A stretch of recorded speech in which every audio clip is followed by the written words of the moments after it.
ಸಿಂಪಲ್ಲಾಗಿ ನಮ್ಮ ಯಜಮಾನ್ರಿಗೆ ಇಷ್ಟ ಅಂತ ಒಂದು ಚಿಕನ್ ಪೆಪ್ಪರ್ ಡ್ರೈನ ಸಿಂಪಲ್ಲಾಗಿ ಹೇಗೆ ಮಾಡೋದು ಅನ್ನೋದನ್ನು ಹೇಳ್ಕೊಡ್ತಾ ಇದ್ದೀನಿ. ಬನ್ನಿ ನೋಡ್ಕೊಳ್ಳೋಣ ಹೇಗೆ ಮಾಡೋದು ಅಂತ. ಚಿಕನ್ನು ಒಂದು 50 ಭಾಗ ಬಾಣಲೆಯಲ್ಲಿ ಬೇಯಿಸ್ಕೋಬೇಕು. ಅದಕ್ಕೆ ಬೇಯೋವಾಗ ಸ್ವಲ್ಪ ಎಣ್ಣೆ, ಚಿಟಿಕೆ ಅರಿಶಿಣ, ಚಿಟಿಕೆ ಉಪ್ಪು,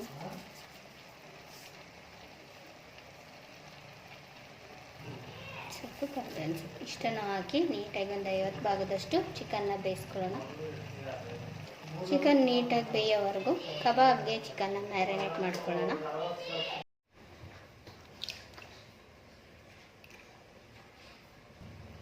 ಒಂದು ಮೊಟ್ಟೆ, ಶುಂಠಿ ಬೆಳ್ಳುಳ್ಳಿ ಪೇಸ್ಟು, ಒಂದು ಚಿಟಿಕೆ ಪೆಪ್ಪರ್ ಪೌಡರ್. ಈ ಕಬಾಬ್ಗೆ ನಾನು ಪುದೀನ ಕಬಾಬ್ ಪೌಡ್ರನ್ನ ಯೂಸ್ ಮಾಡ್ತಾಯಿದ್ದೀನಿ. ಚಿಟಿಕೆಯಷ್ಟು ಅಚ್ಚ ಖಾರದ ಪುಡಿ, ಚಿಟಿಕೆಯಷ್ಟು ಉಪ್ಪು, ಸ್ವಲ್ಪ ಕಾರ್ನ್ಫ್ಲೋರ್ ಹಸಿಟ್ಟು, ಸ್ವಲ್ಪ ಕಸ್ತೂರಿ ಮೇಥಿ, ಸ್ವಲ್ಪ ಬಿಳಿ ಎಳ್ಳು. ಈಗ ಇದನ್ನು ನೀಟಾಗಿ ಕಲಿಸ್ಕೊಂಡು ನೀಟಾಗಿ ಈ ರೀತಿಯಾಗಿ ಕಲಸಿ ಸ್ವಲ್ಪ ಹೊತ್ತು ಒಂದು ಅರ್ಧ ಗಂಟೆ ಅಷ್ಟೊತ್ತು ಮ್ಯಾರಿನೇಟ್ ಮಾಡಬೇಕು. ನೋಡಿ ಈ ರೀತಿಯಾಗಿ ನೀಟಾಗಿ ಕಲಿಸ್ಕೊಂಡು ಮ್ಯಾರಿನೇಟ್ ಮಾಡಬೇಕು. ಇದನ್ನು ಈಗ ಒಂದು ಅರ್ಧ ಗಂಟೆ ಅಷ್ಟು ಮ್ಯಾರಿನೇಟ್ ಮಾಡೋಣ. ಈಗ ಚಿಕನ್ ಆಲ್ಮೋಸ್ಟ್ ಒಂದು 50 ಭಾಗ ಎಲ್ಲ ಬೆಂದ್ಕೊಂಡಿದೆ. ಈಗ ಇದಕ್ಕೆ ಒಗ್ಗರಣೆ ಕೊಡೋಣ ಬನ್ನಿ. ಈಗ ಪೆಪ್ಪರ್ ಚಿಕನ್ ಫ್ರೈಗೆ ಒಂದು 3-4 ಸ್ಪೂನಷ್ಟು ಎಣ್ಣೆನ ಸೇರಿಸ್ಕೊಳ್ಳೋಣ. ಚಿಕನ್ ಪೆಪ್ಪರ್ ಡ್ರೈಗೆ ಉದ್ದುದಕ್ಕೆ 2 ಮೆಣಸಿನ್ಕಾಯಿನ ಹೆಚ್ಕೊಂಡಿದ್ದೀನಿ. ಅದನ್ನು ಎಣ್ಣೆ ಒಳಗೆ ಹಾಕ್ತೀನಿ. ದಪ್ಪ ಸೈಜಿನ ಈರುಳ್ಳಿನ ಸಣ್ಣದಾಗಿ ಹೆಚ್ಕೊಂಡಿದ್ದೀನಿ. ಒಂದು ಬಣ್ಣ ಬರೋವರೆಗೂ ಎಣ್ಣೆಗೆ ಫ್ರೈ ಮಾಡ್ಕೊಳ್ಳೋಣ. ಇದಕ್ಕೆ 2 ಟೊಮೆಟೊನ ಸಣ್ಣದಾಗಿ ಹೆಚ್ಕೊಂಡಿದ್ದೀನಿ, ಸೇರಿಸ್ಕೊಳ್ತೀನಿ. ಇದಕ್ಕೆ ಈಗ ಟೊಮೆಟೊ ಎಲ್ಲ ನೀಟಾಗಿ ಬೆಂದ್ಕೊಂಡಿದೆ. ಇದಕ್ಕೆ ಆಗಿ ಬೇಯಿಸ್ಕೊಂಡಂಥ ಚಿಕನ್ನ ಸೇರಿಸ್ಕೊಳ್ಳೋಣ. ಒಂದು 1/4 ಸ್ಪೂನಷ್ಟು ಸೋಯಾ ಸಾಸ್ನ ಸೇರಿಸ್ಕೊಳ್ಳೋಣ. 1 ಸ್ಪೂನಷ್ಟು ಟೊಮೆಟೊ ಸಾಸ್ನ ಆ್ಯಡ್ ಮಾಡ್ಕೊಳ್ಳೋಣ. ಗ್ರೇವಿ ಕನ್ಸಿಸ್ಟೆನ್ಸಿ ಸ್ವಲ್ಪ ನೀರನ್ನ ಆ್ಯಡ್ ಮಾಡ್ಕೊಳ್ಳೋಣ.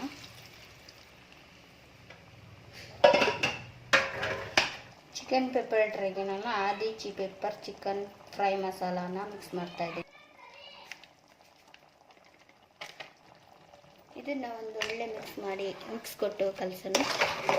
ಇದು ಒಂದು 5 ನಿಮಿಷ ಬೆಂದು ಗ್ರೇವಿ ಕನ್ಸಿಸ್ಟೆನ್ಸಿ ಬಂದ ಮೇಲೆ ಆಫ್ ಮಾಡೋಣ.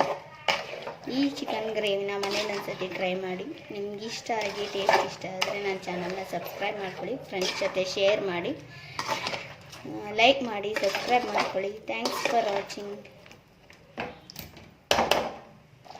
ಈಗ ಈ ರೀತಿಯಾಗಿ ನಿಮ್ಮ ಮುಂದೆ ಚಿಕನ್ ಪೆಪ್ಪರ್ ಡ್ರೈ ರೆಡಿಯಾಗಿದೆ. ಮನೇಲಿ ಒಂದ್ಸತಿ ಟ್ರೈ ಮಾಡಿ. Thanks for watching. ಈ ರೀತಿಯಾಗಿ ಅರ್ಧ ಗಂಟೆ ಚೆನ್ನಾಗಿ ನೆಂದು ಮ್ಯಾರಿನೇಟ್ ಆಗಿದೆ. ಈಗ ಇದನ್ನು ಎಣ್ಣೆ ಒಳಗೆ ಬಿಡೋಣ ಬನ್ನಿ.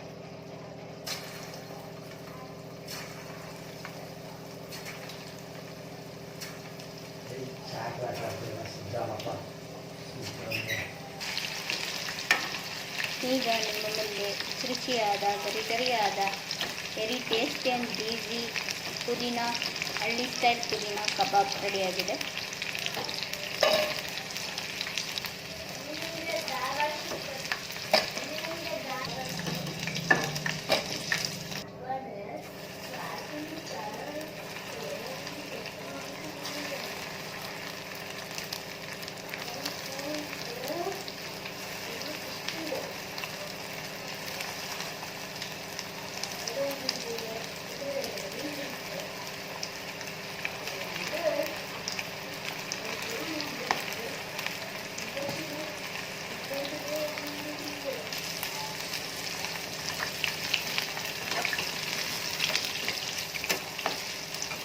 ಎರಡು ಕಡೆಯಲ್ಲೂ